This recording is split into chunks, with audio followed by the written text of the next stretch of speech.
Well, thanks for coming back into the room. We saved the best for last, but not really. This guy's been to the moon. I can't believe it. Charlie Duke and I did an Exploring Legends almost 2 years ago now, so I feel very comfortable with him. And of all the moonwalkers I've met, he is absolutely the most charming and the nicest guy. You never know this guy walked on the moon, ever. He's just, last night at dinner, I mean, he's just a normal guy. But make no mistake, this guy has the right stuff. He went up on Apollo 16. They spent a lot of time on the surface of the moon driving around in the rover. That was the second to the last mission to the moon. 17 followed that, but Charlie was the youngest and 10th man to walk on the moon. And I just have to say, this is going to be a lot of fun interviewing Charlie, so welcome Charlie Duke.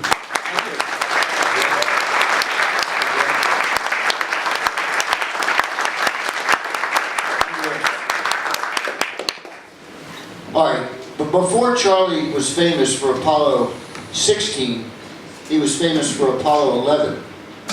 And you won't know his face, but you'll know his voice. When those guys were running long and the fuel was running out, Charlie was the Capcom. He was the guy communicating from NASA Control Center to Neil and Buzz. So I guess nobody better to take us through those tense minutes than Charlie. Talk about 11 and remember, take us back.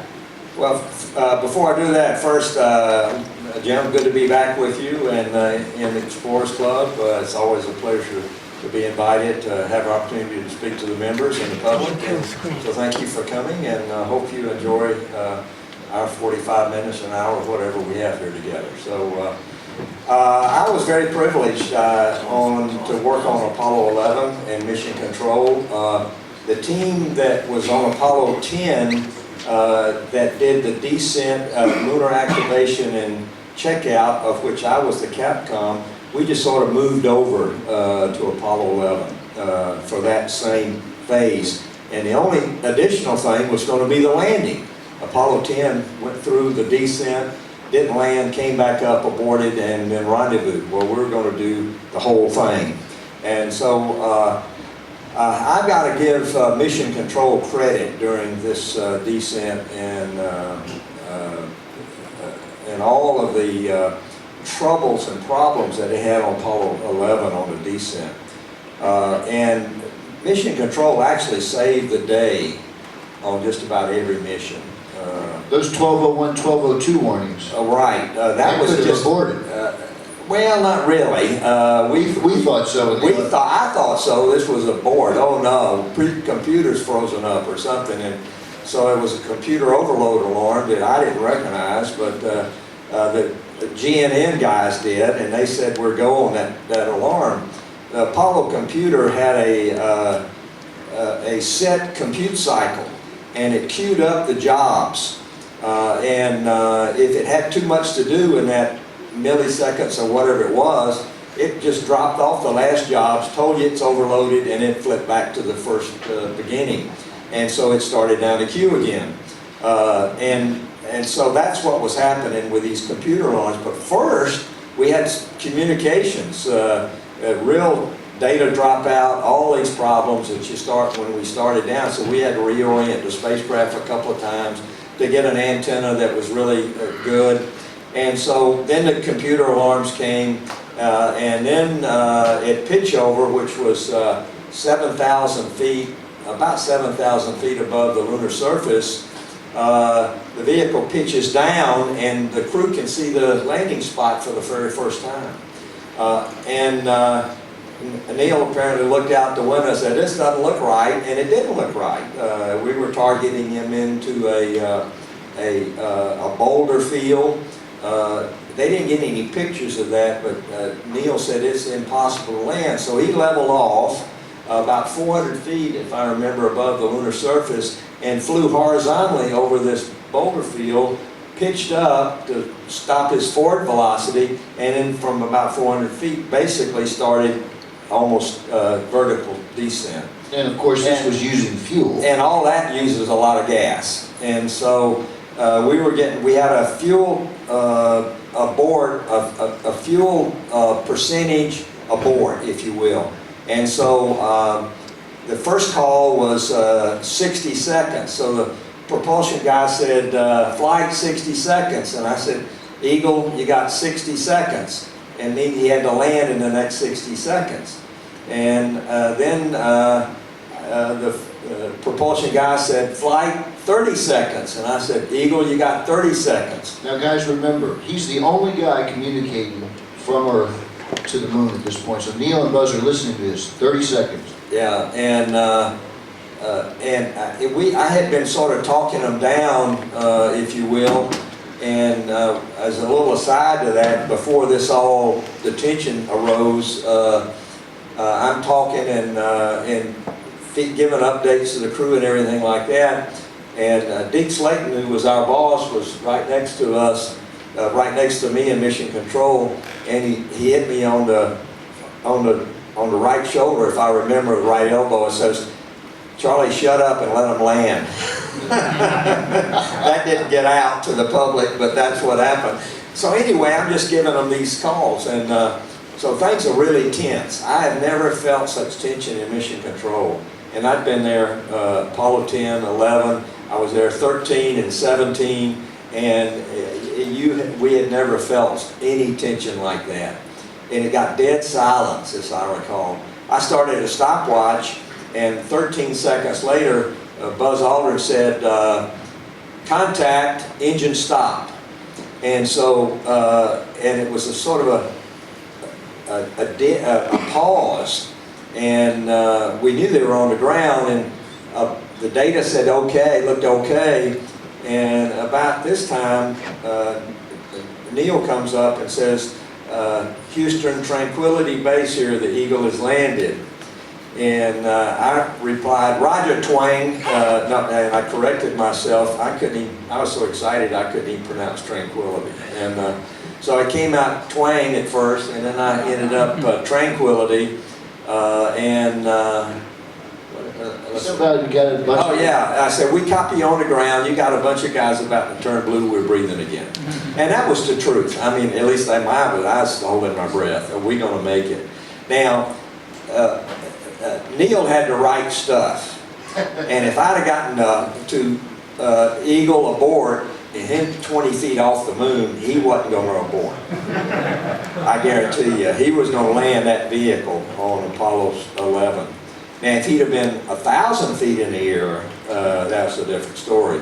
But they were really, really close when we got to the 30-second call. And right after that, Buzz was saying, picking up dust, shadow, yeah, all of that stuff. So we knew they were close, and when I called 30 seconds, it looked like we were going to land. So depending on what data you look at, we probably landed with 17 seconds before the abort call. Now that doesn't mean they're out of gas. It just means they abort, throttle 100%, get a positive rate of climb, abort stage, and which fires up the ascent engine, drops off the descent stage, and they're back in orbit. Well, of course you don't want to do that 20 feet off the ground, so he's going to land. Well, of course, you guys who are space aficionados heard Charlie's voice. You hear Charlie's voice on those tapes. It'll be there forever. So right. You just heard it from the horse's mouth. And I also had Buzz up here on Mother's Day a couple years ago describing the descent, and that's exactly what he said. We were standing, I was trying to give Neil like this body language, like land the damn thing, but at the same time, he was at the controls, and I don't want to make him nervous. Yeah. So it was tense. It was really tense. And but Charlie took America and the world through that. Yeah, it was a great privilege, great honor. Right after that, we went off duty, and for the step onto the moon, one giant leap for mankind, one small step for man, one giant leap for mankind. I was home watching it on TV like most of you guys, young kids. Now I'm going to go forward. I'm not going to cover too much of Apollo 16 here because Charlie has got the most amazing movie to show you guys. And he's going to narrate it without any sound. So he's going to play it and then he's going to narrate it. So you're going to hear it from the horse's mouth. But I know that you guys do everything pretty much scripted to what NASA gives you by the minute. But you went off and you did something that wasn't scripted and you almost paid for it. Oh yeah, that was at the end of of our stay on the moon. We'd been there 71 hours or so. No, not quite that long at that point because we had to get back inside. Anyway, we were closing up the third EVA, and Apollo 15 had done a Newtonian experiment, a hammer feather, and they both hit the ground at the same time. Alan Shepard had done something fun. He hit a golf ball. Well, everybody had this little skit, or whatever they wanted to call it. So 1972 was an Olympic year. The Olympics were going to be in Munich in August, and we were going to have the Moon Olympics. And we were going to do the high jump and the broad jump, I think it was. And so we're running behind, and Mission Control's pressing us. And so it's in the movie here. So we start to bounce, and John says, "Yeah, we were going to do the Olympics, but we don't have any time." I said, "Yeah, we are." And I start to bounce, and when I do, I straightened up. Now the backpack weighed as much as I did, so the center of gravity went backwards, and then I go backwards. And I'm like 4 feet off the moon when I start over backwards. Well, that backpack's carbon fiber, shell with all the plumbing, all the electrical system, all of the regulators, all of the oxygen, all the cooling water, and if it breaks, you're dead. And so that thought came through my mind, I'm in trouble. And as I started scrambling, I fortunately rolled over right to the right side and broke my fall, but bounced onto my back, and my heart was pounding. And John came up and said, looked down at me, and I think, "Are you okay, Charlie?" Or, "That wasn't very smart, Charlie," or something like that. And he helped me up, and I'm beginning to calm down a little bit, because everything seems okay. You could hear the pumps running, and the pressure looked okay, but my heart was just going. And about that time, I looked up, and a TV camera was looking right at me, and they'd seen this stupid stunt in Mission Control. You knew you were in trouble, boy. Yeah, Dorothy was in. Back then, they didn't have much TV, real time for the moonwalks, and so they would allow our family to come into Mission Control and sit in what they call the VIP room, and she sees this thing on TV, and it was quite frightening, I guess, to her and to Mission Control. They really got upset, and they said, "That's it, no more moonwalk, no more Moon Olympics," and so that was the end. But I still hold the record for. How high was it? About 4 feet, I think, something like that. Too high, I'll tell you that.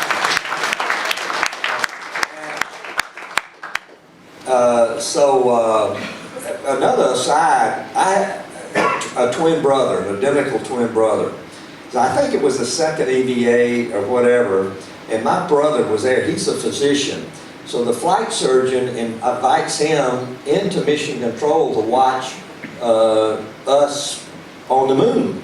And so we're up there in this big TV screen in Mission Control, and my brother walks into Mission Control. I found out later, and it was a showstopper, Two places at once. Wait a minute, what's this? He looked over there and looked at me. Maybe everybody knew me in Mission Control. Maybe we faked those moon missions. No, we really did it. But anyway, we had a couple of funny things like that, and growing up with a twin brother, especially as an adult, I'd go back to our hometown, which was like 8,000 people in Lancaster, South Carolina, and I'd walk down the street, and his patients thought I was Dr. Duke. And so they'd stop me, "Dr. Duke, how are you? I've got this little problem." "Wait a minute, you got the wrong one, and you don't want me, doctor." When you guys were growing up before you married your lovely wife, Dorothy, did you guys ever switch dates where you would pretend like you were your brother? No, we never tried that. I always wondered if I had a twin, Yeah. What are some of the things you guys did do? You must have played some. Well, we lived out in the country, and my dad bought us an old double-barrel shotgun, and we used to walk through the woods hunting rabbits. We fished together. We played golf together. My brother had a heart condition from birth and was never repairable. Open heart surgery wasn't realizable back when we were kids, and so he never got it repaired, so only sport he could do was golf, and so we played a lot of golf together. And so we had and he would ski, snow ski in the mountains of North Carolina. He couldn't make Colorado, that mountain height, but The altitude. Yeah. but the lower mountains he could do. So anyway, we had a good time. We touched a little on this. I ask all the astronauts and adventurers, but fear. It seems to me that the most afraid you were on this mission was when you almost fell on your backpack. But A, was it, and B, how do you deal with fear? Because you guys, I mean, you fighter pilots, you guys can't let it cloud your judgment. The only time I had fear on Apollo was in that instance. We were well trained, as Richard knows, and the other ones that Walt Cunningham can tell you. I mean, we spent thousands of hours in a simulator. I probably crashed 1,000 times on the moon in a simulator. But I knew how to fly that machine at the end, and I knew how to handle emergencies. And so we mostly had a positive attitude. We're going to handle it. It's not going to... Well, you did, but didn't one of your crewmates have a less positive attitude? Well, Mattingly he was a what-if guy in the command module, and while I was optimistic, he was a what-if. You know, what if this happens, and what if that happens? But it was a great blend for our crew. Because balanced it out. Yeah, it balanced us out, you know. I was more of a guy, press on, we'll get it done, you know, and he was a more conservative and but a good balance for our crew, and I think every crew had to work like that. And it was fear is not a bad emotion if you handle it right. Fear gets you adrenaline pumping, and if you panic in fear, you're dead. But if you don't panic but respond with training when that emotion hits, it's going to help you. And so that's what happened when I fell over. I knew I had to roll right. And that adrenaline got moving, and you did what you had to do. Yeah. You know, all these guys today have described the view from space, but you have the particular vantage point of having been on the moon. Tell us what it's like looking out when you're on the surface of the moon. Well, it's a different viewpoint. To me, it was, you look up and it was a big contrast between this beautiful desert of the moon, probably one of the most awesomely beautiful places I've ever seen. And the thought kept coming to you, nobody's ever been here before. But you see this rolling terrain with craters and blocks and rocks everywhere. And it's a sharp contrast between the gray of the lunar surface and the blackness of space. And there's so much reflected light on the lunar surface that you look up and you can't see any stars. None are visible. And while you're on the moon, and Apollo anyway, it was always daylight. So from sunrise to sunset, it's 2 weeks on the moon. We were there 72 hours, so it was always daylight. And it was like early morning on the moon day.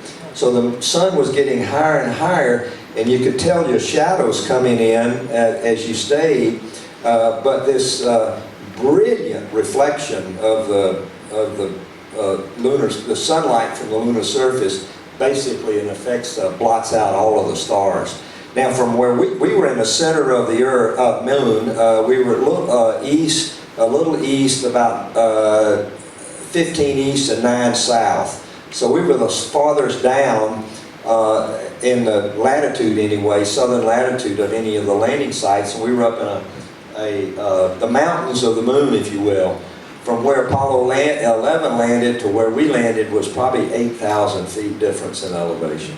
And so we were up there, and it was just, so my point was landing in the middle of the moon, I didn't see the Earth from the moon because I look up and I'm looking at the top of my helmet. It's a big fishbowl in an Apollo helmet. And so the Earth was right overhead, just about right overhead, and so you don't see it as you stand on the moon. But in orbit, of course, you have this beautiful Earthrise, and it comes very, very quickly, and as sunrise does also. On Earth, I only got to see one sunrise we only orbited 1.5 times, but you see the sunrise and you start to see the glow out there of the sun being, light rays being refracted through the upper atmosphere. Well, on the moon, it's no atmosphere, so bang, you got sunrise. And the Earth is the same way. All of a sudden, this orb begins to float up from behind the lunar surface. And when we were there, when we landed, it was a half moon in the sky to you. And I looked up, I saw a half Earth. And my recollection is the polar ice caps and clouds. I hardly ever got a blue of the ocean. Occasionally, during that day before we landed.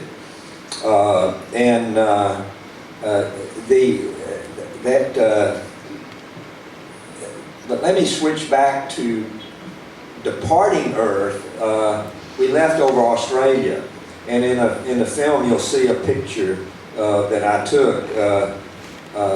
It's a still picture, but we made it look like a video.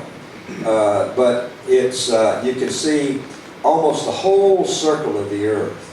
And it was the Arctic Circle, the ice caps down across Canada, the United States, Mexico, and Central America. That was the land we saw. And the land was all brown. You could see the Rocky Mountains, you could see the coast of California, the southwest United States, Yucatan, and those kind of landmarks, but no evidence of civilization. And you could see, as we were about 20,000 miles away, of course, the whole circle of the Earth was visible. And there's this jewel just suspended in the blackness of space. And there's so much reflected light from the sun into the spacecraft. You look out, and even though you're looking away from the sun, you don't see the stars. So on the way to the moon, there is no night. It's always, the sun's always shining. And so you keep track by the clock, the round elapsed time. As you lift off, the clock starts, and so it counts up 1 hour, 2 hours, 3 hours, 4 hours, 5 hours. And your flight plan is based on that clock, because when you look out, it's always daylight. So to go to sleep, when you got in the rest period, you put up some opaque curtains and turn the lights out in the spacecraft. And in Apollo, we all slept together. Because that's just the way the flight plan worked. I slept underneath the seat, my couch. John Young was up in the tunnel leading to the lunar module, and Mattingly he mostly had the headset on, and he was listening and to mission control if they had to wake him up due to some problem. He slept basically in his seat. I don't know about Richard, but it took me a while to get used to zero gravity sleeping. I was waiting for my head to nod off, and it just doesn't happen. So unfortunately, underneath the seats, there was a seat strut, and the floor created a little angle, and I stuck my head up underneath there to get some pressure on my head, and then I finally drifted off to sleep. Once we got on the moon, our original flight plan called us to power down, put on our backpacks, and go out and explore right after we landed. Unfortunately, we were 6 hours late landing, so we didn't get a chance to. They changed the flight plan because they computed, 6 hours late landing, 3 hours to get ready, 7, 8 hours out on the moon, back in. They're going to be up 35, 36 hours or what it was. So they said, that's too dangerous. You will be out, you'll be too foggy or whatever. Did you agree with that decision? Yeah, we did at the time. You said, I'm going to sleep. You could actually sleep on the moon before you went out there. Well, hard to do, but yeah. So I put up my hammock, and John puts up his hammock, and we take off our suits, and we lay down, and my eyes are like this. I'm ready to get outside, and I hear John snoring a little bit. He's off to sleep, and I can't get to sleep, and so I decided I was going to take a sleeping pill. So that first night I took a sleeping pill, and that got me 4 hours sleep. What kind of pill was that? Seconal we had back in those days. Ambien and nothing like that was invented back then. So it was Seconal, which was no hangover, and not so strong that it knocked you out, that if you had an emergency, you could respond. Now, last night when we were talking about decisions and who has the most votes, and you had an interesting analogy. You and Don had a number of votes, but your commander, John Young, had a few more votes than you did. So if somebody wanted to do something, well, talk about that hierarchy, and also talk about what Mattingly wanted to do on the way back. Well, on the way back from the moon, we called him Ken then he's PK now, but he had been in the command module, and so he had his helmet, and he wanted to fill this helmet with water to see what a helmet full of water would behave like. Zero G. Wide open in the well, I mean, he said it's not going to get away, but we started discussing this, and he wanted to do it, so it was 1 vote for. I was sort of iffy, so I abstained, and John cast his 40,000 votes and said, we're not doing that. So the point is, so he's got 40,000, you and Mattingly had 1 vote each. He had to make the decision. Yeah. On the moon, you're only on the sunny side. What is the temperature fluctuation between, you know? Surprisingly, it was all thermal engineering. We never took a thermometer to the moon. Not once did we measure the actual temperature of the surface. It was all computer and equations driven. And so there was some constants, and they knew the radiation history of the sun. Anyway, when we landed, probably the average temperature of the surface was about 85 degrees Fahrenheit. When we left, it was probably 230 Fahrenheit. So the higher the sun gets, near the equator, the hotter the surface gets. And the plastic, if I remember, the Lexan and our helmets had a temperature limit of 250 Fahrenheit, so we had to be off back inside before we got to that average temperature. The only time I remember feeling any heat was I had a strap on a backpack that was cutting into my suit that was pinching the insulation, and I could feel the radiation heat from the sun through at that point. Otherwise, you couldn't feel the temperature of the surface through your boots or anything like that. I didn't remember, we had one experiment, not the solar wind collector, but it was a similar experiment that was propped up and mounted about perpendicular to the sun's rays, and when I picked that metal frame up with my glove, I could feel the heat in my gloves from that experiment. But other than that, what you really worried about was your body heat. You had to get rid of the body heat. And working in a spacesuit, we had a limit. If our heartbeat got to 140, I believe it was, they made you rest until your heartbeat came back down again. But at 140, you're working pretty good, and you're getting generating a lot of heat. So the liquid cooled garment had to work, and it picked up this body heat and took it to a sublimator and flashed it off into a gas and took the heat with it. So. Again, I don't want to go into much to the movie, but how many pounds of rocks did you guys bring back? And then I'm going to ask you a follow-up question. We brought back, I believe, like 213 pounds. It varies depending on which text you read. Some people say, I think 98 kilos or something like that. Maybe a little bit less than that. But we brought back a bunch. The biggest weight, Earth weight, was about 20 pounds. So, just between us, do you have any of those rocks? I don't have any moon rocks. No, we had to turn them all back in. I didn't try to swipe any.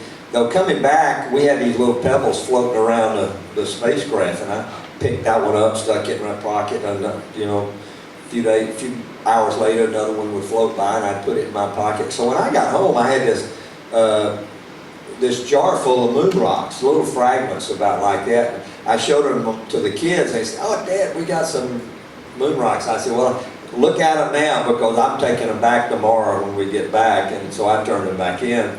Oh, man. But NASA finally, it's not quite 40 years, but they finally said, we're going to give you a moon rock. However, you can't keep it. You've got to give it to a museum or a nonprofit or whatever. Well, I chose to give mine to my prep school at Admiral Farragut Academy. It's in St. Petersburg, Florida. By the way, that is the only school in the United States that has 2 moonwalkers graduate. Who's the other one? Alan Shepard.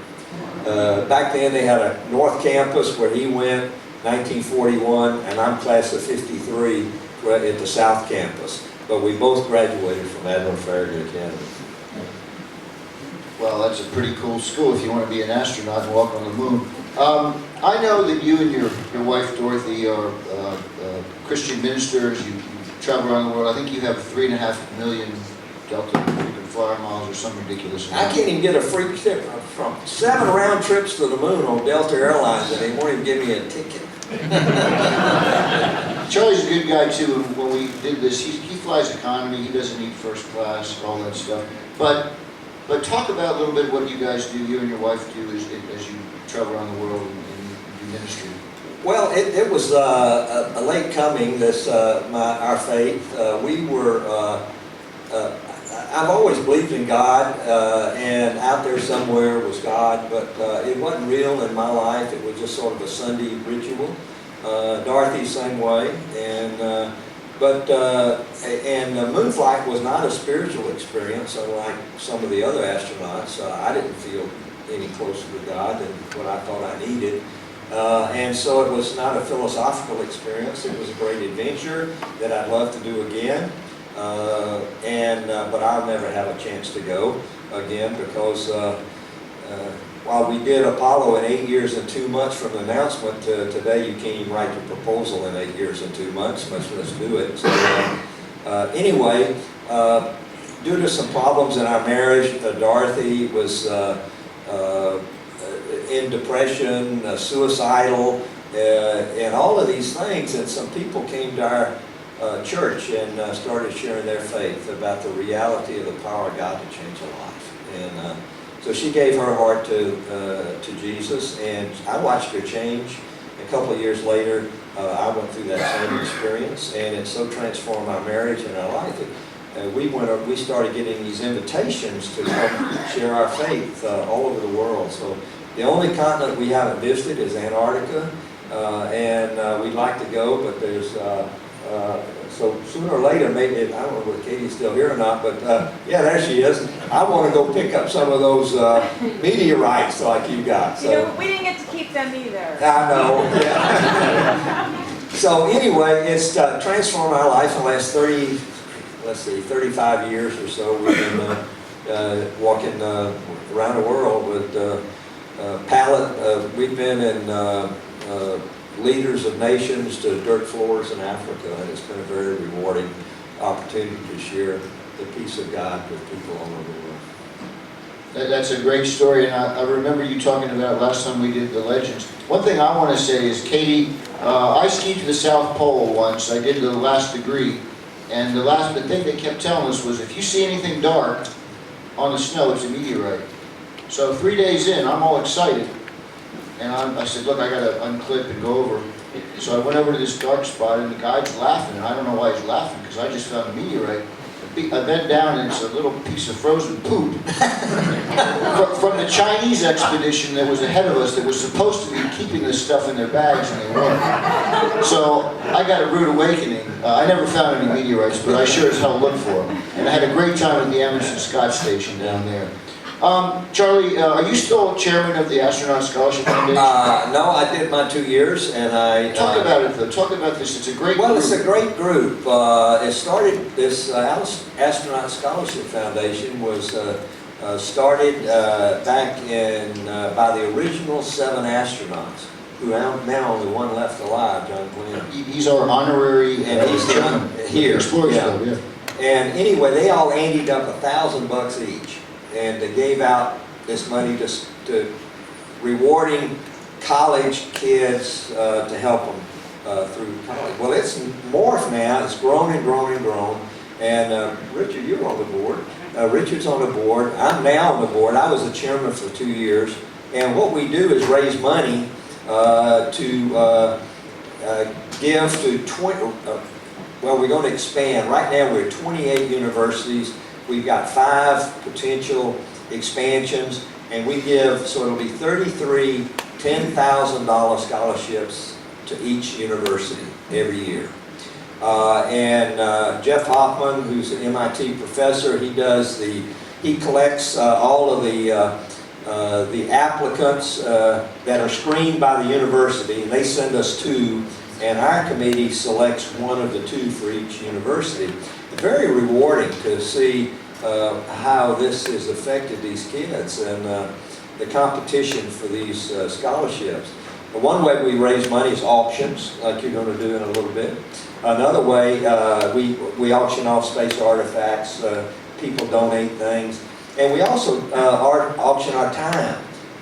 Go scuba diving with Charlie Duke, or 16 grand, baby. yeah, or you know, go skydive with Hugh Gibson, or play golf with Al Warden. So it's all of these people donate their time, and these people pay to come spend a day or 2 days or whatever it is with one-on-one with an astronaut, and it's been very effective. And so I've enjoyed being on the board, and but the chairmanship was a little bit more activity than I thought it would be, and so I'm glad I only volunteered for 2 years. I'm happy to be on the board, but chairmanship's a big deal, big job. Yeah, well, I'm on the board here 5 years, and I'm ready to get off. Yeah. I'm just the board. What we're going to do is I'm going to ask Charlie one more question, then he's going to narrate this fabulous movie on Apollo 16. We're going to come back. I'm going to open it up for the audience. The theme of today really put the history of manned spaceflight into the context of the Cold War. A lot of people, we all thought this is exploration, this is whatever, but it wasn't so altruistic, right? I mean, we were competing with the Russians, and this was do or die back in the 60s. Yeah, of course, we were getting our socks blown off of us. Sputnik, Yuri Gagarin, we were second, taking rear seat on all of those original accomplishments. And so President Kennedy asked NASA, what can we do to beat the Russians? And there's a 14-page paper that Werner von Braun wrote about the way we could beat them is go to the moon. And so out of that and other discussions came the Apollo program. The announcement, of course, the decisions probably took a lot longer than that, but the announcement was just 2 weeks after Alan Shepard's flight. I was a young lieutenant over in Germany, and when I heard this announcement, I said, hoo-ha, yeah, we're going to do it. You know, it's Never in a million years did you think you'd be walking on the moon. never. Nor did I think I was even going to be an astronaut. You know, it passed me by, too young, too inexperienced, but they kept needing more guys, and so we were the 5th group of astronauts, 19 of us selected, and with 2 chances to go to the moon, slim and none, but we had 8 fatalities back then. We had John Glenn retired, Scott Carpenter retired, Gordon Cooper was thinking about it, and so anyway, with the fatalities and the groundings medically and other reasons, we just sort of bubbled up into the mix, and 3 of our group were moonwalkers, so it turned out I was very, very fortunate. Who were the other 2? Ed Mitchell and Jim Irwin. And Fred Hayes would have been had they gotten in, they landed, but that Apollo 13 blew up. But it was serious business back then. It was the missile gap. It was, it was a lot cold, of young people don't get it. Yeah, the decision to go to the moon, I think, was more driven by politics, and we're going to win this race rather than the science of it. It morphed into one of the greatest scientific efforts of mankind. We left a lot of experiments on the moon that ran for several years, and we learned an awful lot about the origins of the moon, the interior of the moon, the cosmic radiation, all of these kind of things. And so it turned out to be a great benefit not only to our economy, but to basic science. As Arthur Clarke said, science fiction writer said 1,000 years from now, probably the only thing this generation is going to be noted for is landing on the moon. And Lady Gaga. Yeah. I'm sorry, Lady Gaggy. That's what I call it. Yeah. Okay, Charlie, we're going to play Charlie's movie. He's going to narrate it, then we're going to come back and we're going to do some more questions. Is that okay, Charlie? Yeah, fine. Okay. I'm going to move over so I'm out of the way.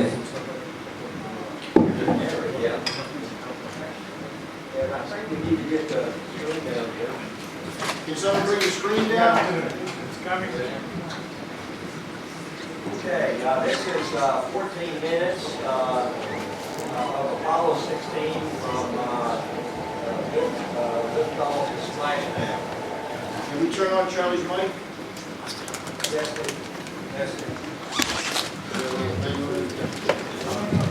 I think it's on. There we go. Okay. This is fascinating. Wait till you Before we start, let me just say that all of the 9 missions to the moon, and we all flew the Apollo Saturn V, the biggest rocket to ever successfully launch. And if you've never seen one, they are huge. It was 363 feet tall, 33 feet in diameter, and weighed 6.5 million pounds, fully fueled. And the engines, F1 engines, there were 5 of them at the base of this thing, and they were pushing with about 7.5 million pounds of thrust. And so with that, let's start this film. And so it'll start at liftoff, and we'll go through quite a bit of the liftoffs. And like Richard said, in the Soyuz, he couldn't hear it. We couldn't hear it either. What we did have was this great vibration. And it took 8 seconds for the engines to build up the thrust. And so ignition started T-minus 8 seconds. At T0, they let go. It was bolted to the, those hold-down arms were there. There were 4 of them. And so it was very, very slow acceleration at first, and we had about 2 tons of ice on the side of the vehicle, and by the time we cleared the tower, all that ice was shaken off. And we were shaking like crazy on the inside. The first stage was from here down, and it lasted, in our case, 2 minutes and 41 seconds. At the end of that first stage shutdown, we had burned up 4 million pounds of fuel. So well over half the weight of the vehicle was gone in the first stage, and the vibration never changed intensity, it never changed frequency. It shook like crazy. The windows are covered over at this point, so you can't see outside except for the hatch window, and that was behind me, so I couldn't look back and see out. So we were just flying. I didn't have any flight instruments and was a little concerned about the vibration, but John was very calm. We go, Houston, Mission Control says you're go, Apollo, and 16, and so we went. This was a long-range camera from around Kennedy Space Center, and from on board, this is actually not a manned flight. This is an unmanned flight, but I want to show you the separation as the first stage falls off, and you can imagine the explosive charge that it took to separate a 33 feet diameter piece of aluminum from the rest of the rocket. So from the Earth, there's the train wreck. We went from 4.5 Gs to 0 at that point, and that big flash went by the spacecraft window and you could see it. Here's the first stage, the interstage falling away, puffy clouds, Florida's back over here, and second stage is ignited. This is a picture I took, I think it was 16 to 20,000 miles away, coast of California here, Baja California, the Rocky Mountains in here, the southwestern United States, Mexico, this is the Yucatan, Florida's back over in here, and this is Cuba right here, and you can see the Arctic Circle over there. The space station has, what, 10,000 cubic feet of volume? We had 300 cubic feet of volume, including all the instrumentation and storage. So manually, this is what we lived in for 3 days. And of course, more dramatic zero gravity things from Space Station and Skylab, and Space Shuttle. But just to show you, we couldn't get any. That's a flashlight. We were trying to get steady and not move, but you can't do it in space. You notice everything floating.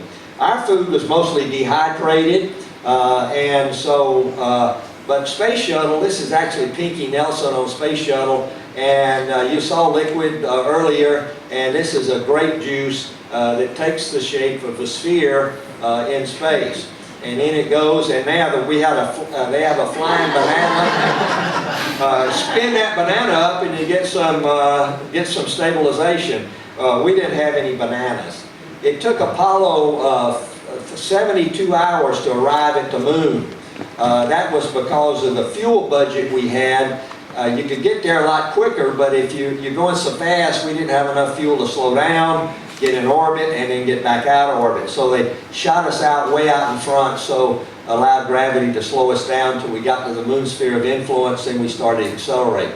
This is the hatch beneath the lunar, beneath the instrument panel. You open that hatch, get out backwards on your hands and knees, crawl out to the porch, down the ladder onto the footpad. From the footpad to the door was about 15 feet. The lunar module weighed about 39,000 pounds at this point, and during the descent, I think we used about 17,000 pounds of fuel.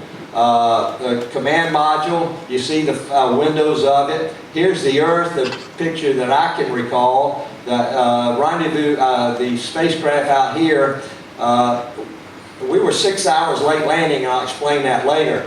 But here we are 7,000 feet up. We recognize these two craters, Lone Star Gator, 500 meters in diameter, and we started picking out a landing site. I'm talking John down, he's flying it, and by the time about 500 feet, we're fully manual control. About 20 feet off the ground, we level off, started blowing the moon dust out. These electrical probes, when they hit the moon, turned on this little blue light, said contact, you shut the engine off, and you dropped in the last 3 to 4 feet.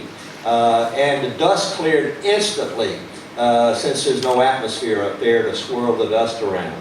Looking out to the northwest, the white area was a place called Southway Crater. It's about 8 miles away, too far for us to go in the rover. Because of rover broke down, you had to walk back. We figured 5 miles was our limit. We had film magazines on Hasselblad cameras, no digital cameras. This magazine had dust on it, so I'm blowing the dust off through my visor. And once I realized that, I said, what an idiot you are. I didn't tell anybody about that, but I felt like I was really a dummy. We put the TV camera up on the car, and the camera was mounted on the car, and all we had to do was turn it on, and it was controlled by an engineer from Mission Control. So he could zoom in and out, pan around, elevate. Here I am, the flag, John comes out for a big salute, and in 1/6 gravity, we weigh about 60 pounds up there. His balance was outstanding. If I'd have tried that, I'd have fallen over backwards. Now this is my most embarrassing moment of the whole flight. I'm walking out, and I've got this barbell, and on the right end that you see closest to the camera, there's $10 million worth of moon experiments right here. and I bounce around and they fall off. Oh God, I ruined the whole deal, you know. Oh, maybe they didn't see it, you know. The camera was pointed right at me and I had to fess up. Well, fortunately, once in gravity, nothing was damaged. So we were successfully deployed all but one of our experiments, and that was the heat flow.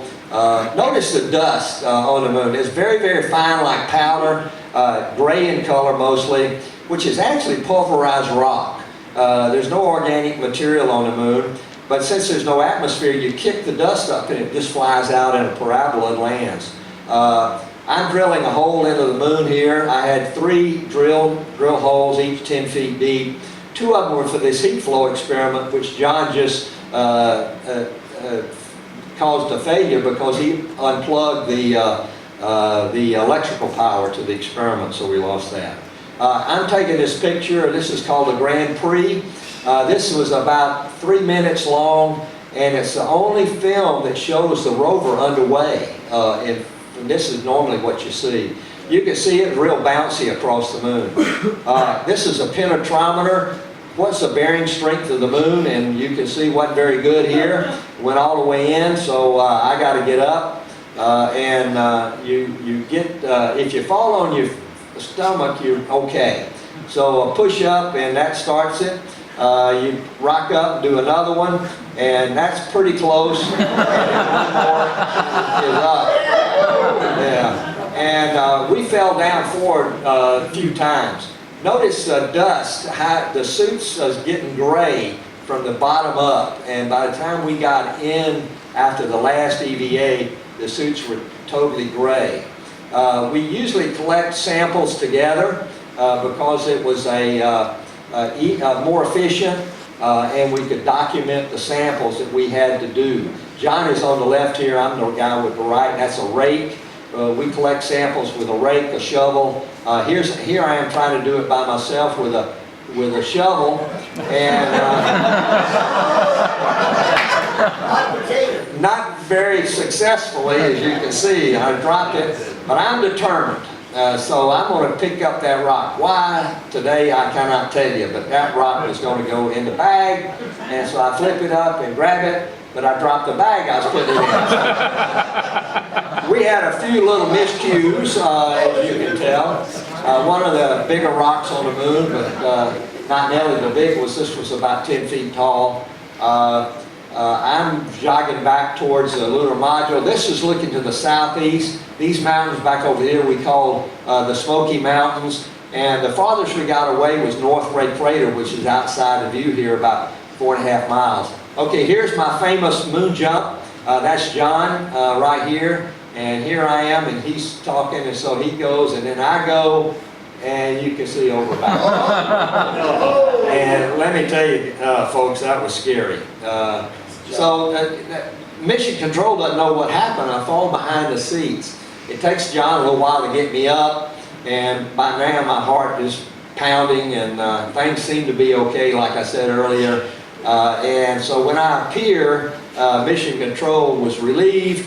I guess Dorothy would say, and but they really were very vocal. No more of that. Get in. I left a picture of my family on the moon. This is our oldest son. Charles was just turned 7, and Tom was just about to turn 5. And now this is not us. This is Apollo 17. But the guy running the camera finally got it right on Apollo 17. So up we go, they go, and our flight, we'd have been out of the frame. He didn't. There's a 1.5 delay. You punch the button, and by the time the signal gets to the moon, 1.5 later. So he had to be right on. So he finally got it right on Apollo 17, and we saw much of the ascent until we got out of view. We rendezvoused at 100 kilometers, 60 miles up. Took about an hour. This is all that's left. We eventually jettisoned the lunar module, and we start our journey home. This is actually a picture of the journey home. By the time we got home, you didn't see but a little thin sliver of the Earth. Re-entry. The last time I noticed the computer, we were accelerating through 38,800 feet per second. which translates over 26,000 miles an hour. Apollo came back in. We had lift. We didn't have wings, but like the shuttle, but we had an offset center of gravity, so it generated lift, like 0.25 lift over drag. And so you could fly the lunar module, I mean the command module, on autopilot and manually to land where you wanted to land in the Pacific. So we had 7.5 G's deceleration on re-entry. What did you guys have? 3.5 on re-entry. Well, Apollo was 7.5 max, but it ramped up real quick and then fell back down. 23,000 feet, the drogue chutes came out to stabilize, make sure you're right side up, and at 10,000 feet, the main chutes came out. We had 3 in Apollo. You could make a successful landing with 2, which Apollo 15 actually did. It was the only failure of the parachutes in all of Apollo. So 6.5 million pounds, we come back with about 6 tons of us and 200 pounds of moon rocks. We called it splashdown, but it was really crash. We hit really hard for some reason. And I'm looking out the window and I'm listening to Mattingly and my head's up and I said, when he gets to 100 feet, I'm going to put my head back. Well, when he called 100 feet, we hit the water. And I had a whiplash, almost, I mean, I saw stars. And I had to push in a circuit breaker on my right knee you can turn the lights back up if you would, then he could jettison the parachutes. By the time I got that circuit breaker in, we were upside down. Apollo would float right side up or upside down. It was stable in both situations, but upside down, the hatch was underwater, so you couldn't get out. And so we had some inflatable balloons and a little air compressor, and we blew these balloons up. It took about 15 minutes, and it flipped us back over. And by then, they had ended quarantine, so we didn't have any quarantine after the mission. So they put a flotation collar around the vehicle, and we got out and back on the aircraft carrier. And the first thing we did was say thanks a lot for picking us up. You know, great to be back. What an adventure. Then we all went to take a shower. Let's hear it for Charlie.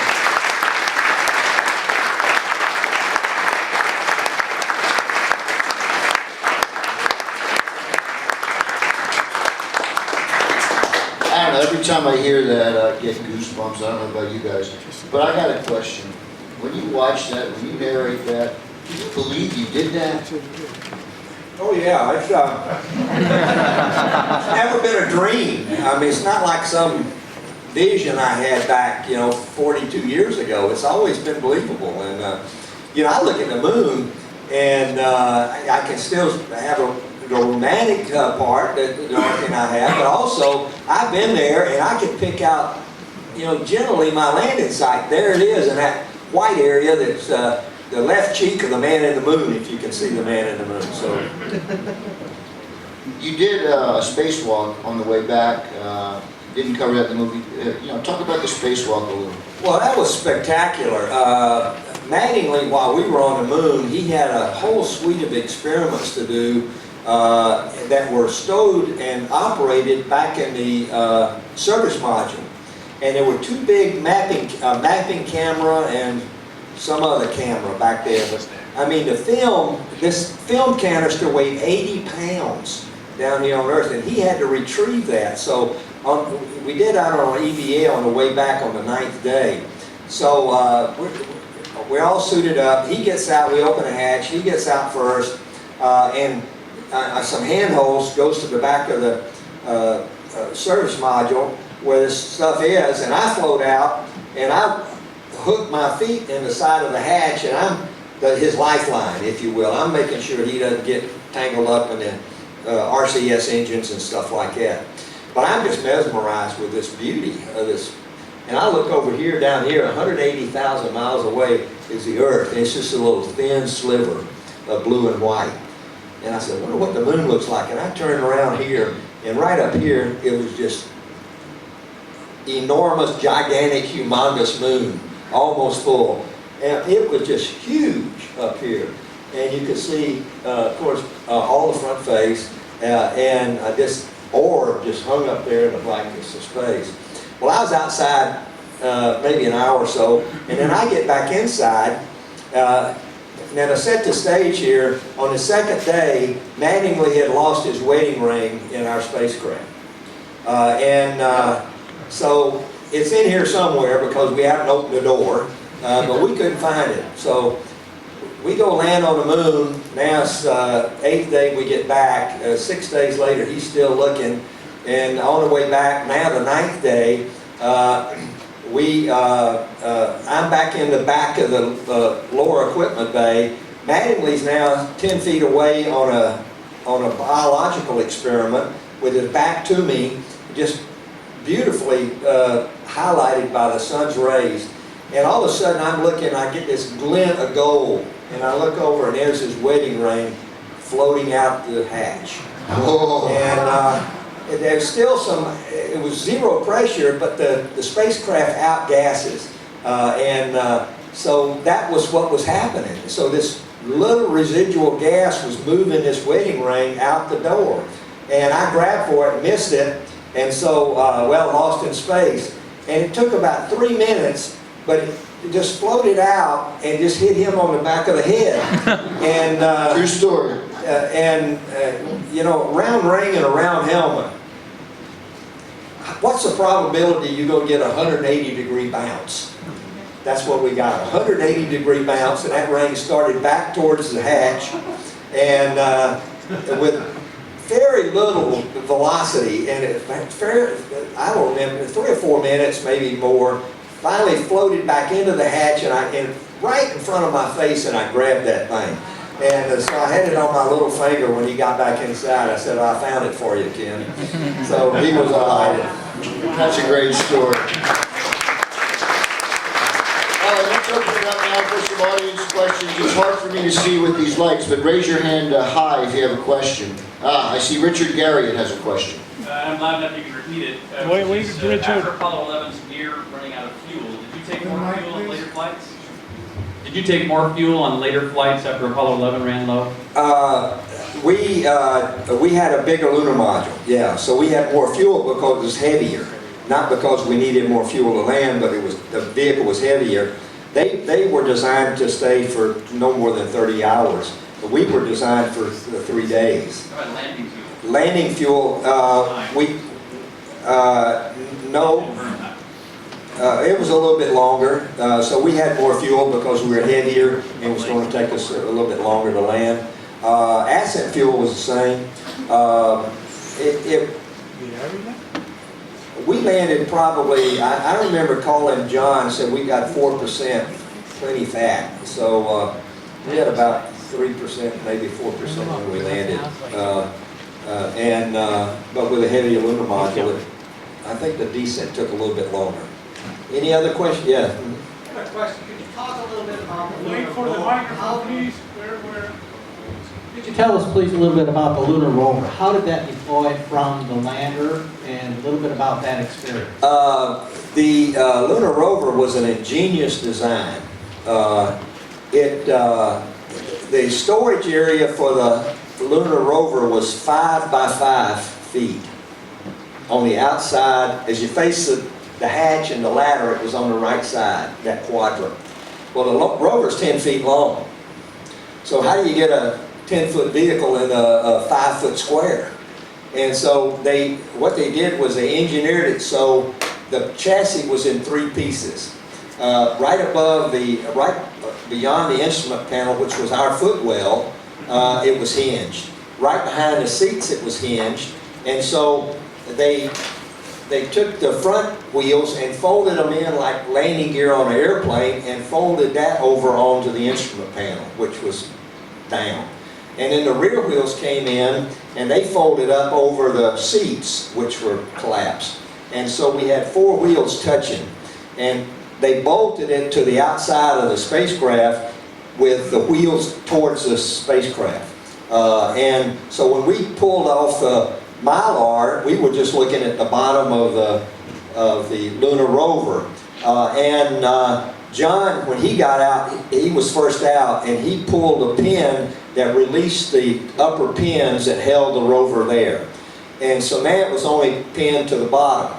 And so when I got out, he got on his side, I got on his side, and we had a set of pulleys. And we started pulling this thing, which was really a jack screw. And we were moving a rod out that pushed the lunar module out like this, and when it got out to about 45 degrees, a cable got taut, and another degree, it pulled all the pins and the thing's unfolded.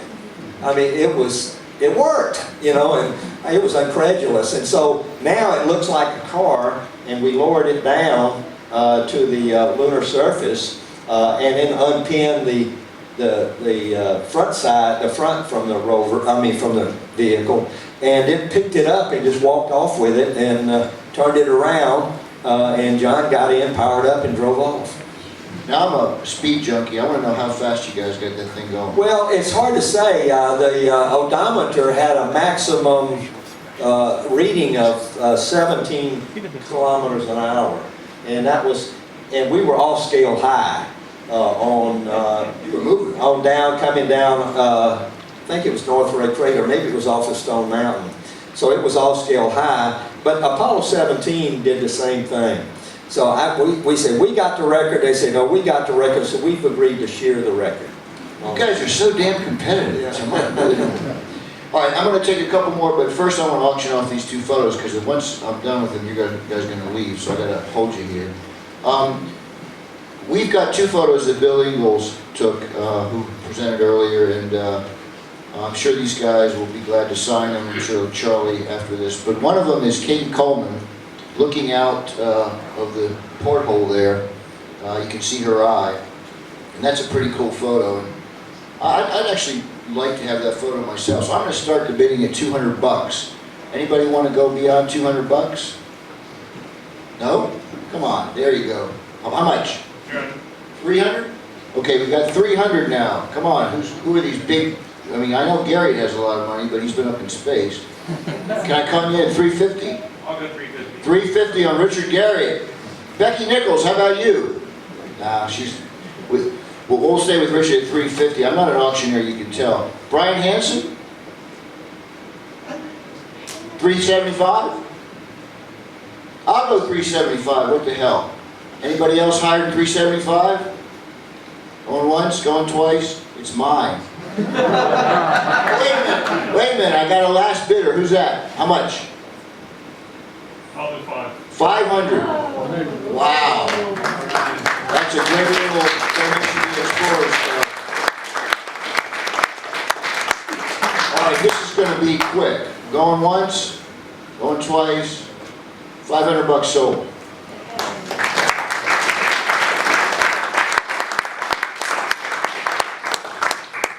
Now this one, you guys saw in Katie's show, but it's a beautiful picture of the White House with, Lincoln Memorial. I used to live in DC too. And it's got the blood red moon there in the background. And I'll start this one off. I'm going to start this one off at $200. And again, you're going to get a lot of astronauts to sign this, so it's going to be worth a lot more than $200 someday. Yeah, photographer, of course. I mean, the guy is golden. He's NASA's senior photographer. So, anybody going to go to 225? Up over there, 225, 230, 250, 250. We got 250. Anybody want to go to 300? 275. Come on. 275 right there. 300. 300. 300. Wow. 325. 310. 310 over there. 325. 315. 311. All right, going once, going twice. 310 sold.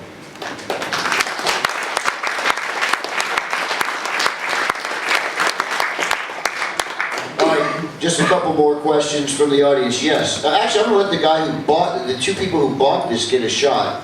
Does any of you guys who just bought these things have a question? This is a chance to talk to a moonwalker. Okay, whose question? Your question. Hi Charlie, thanks for a great presentation. I'm interested in your childhood and any interest you had in space exploration when you were growing up. Were you into science fiction or astronomy or anything like that when you were a youth? No, when I was a kid, it was long before the space program. And so, growing up in this little town in South Carolina after World War II, I did not go out in the backyard and tell my mama I was going to walk on the moon.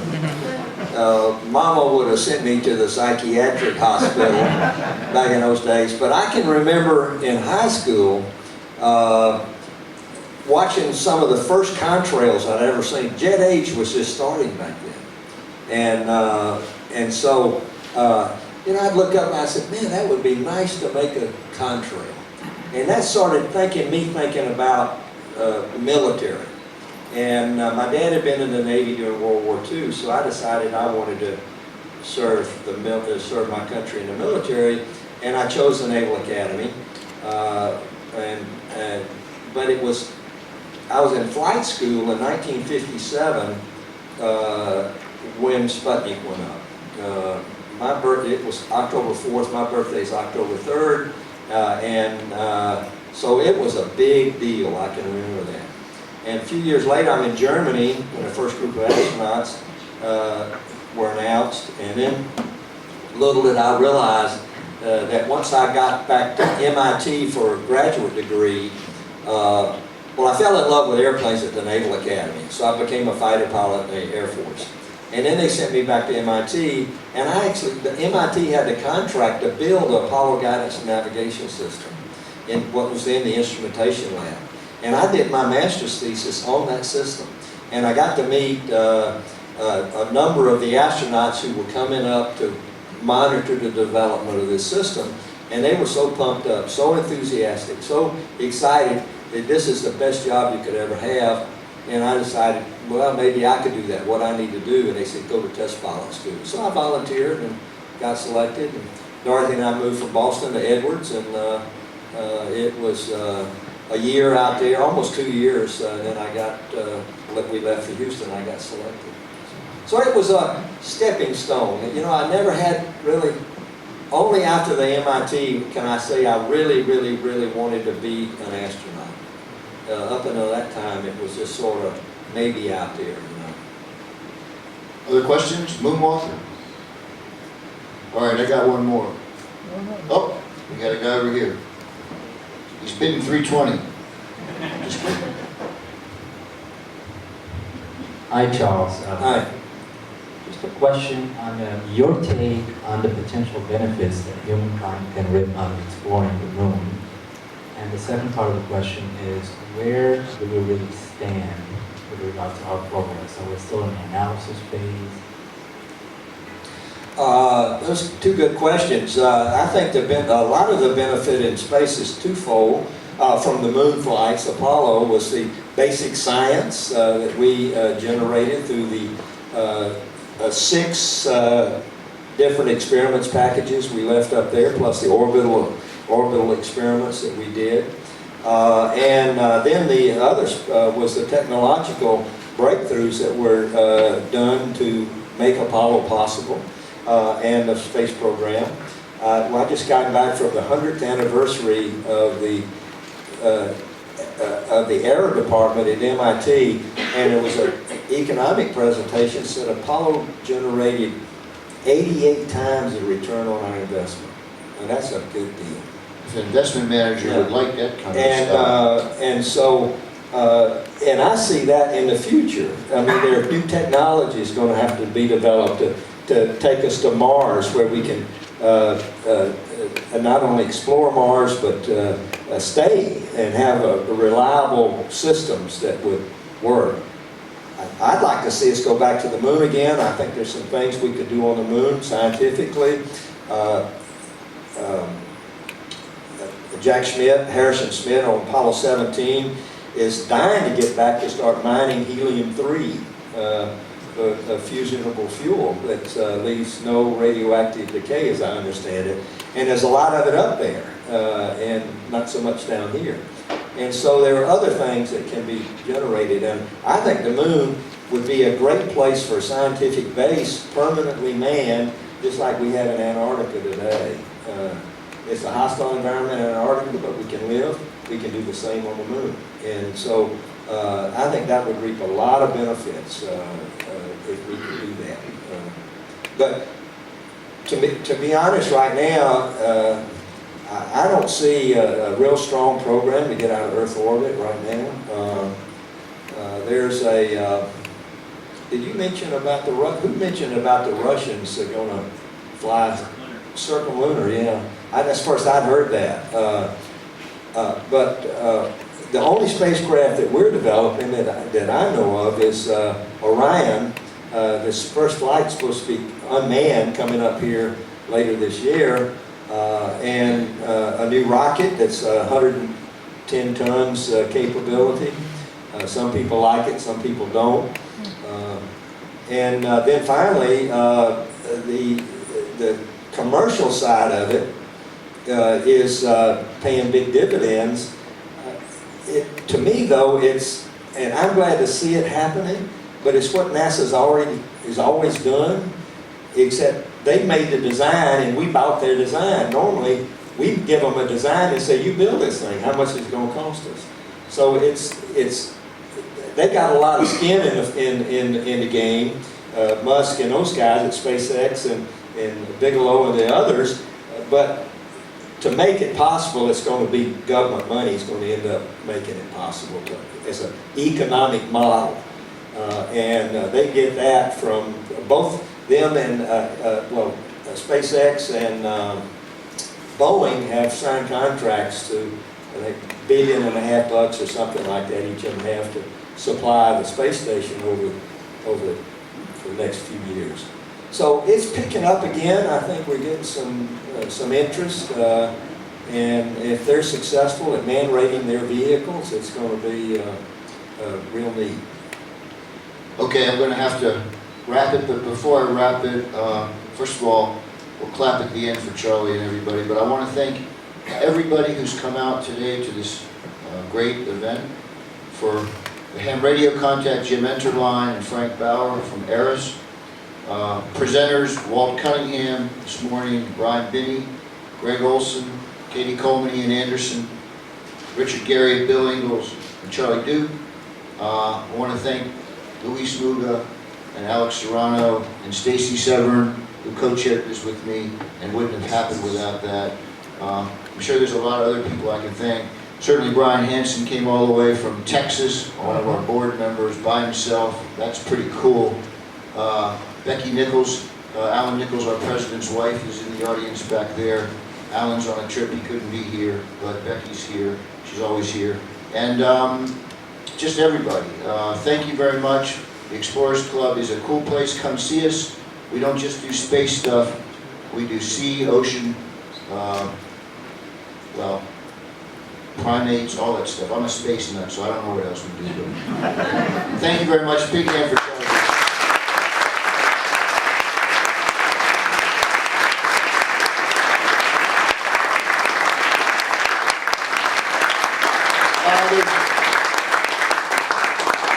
Drinks and all kinds of other crap going on in the other room, so go for it. Get those photos signed.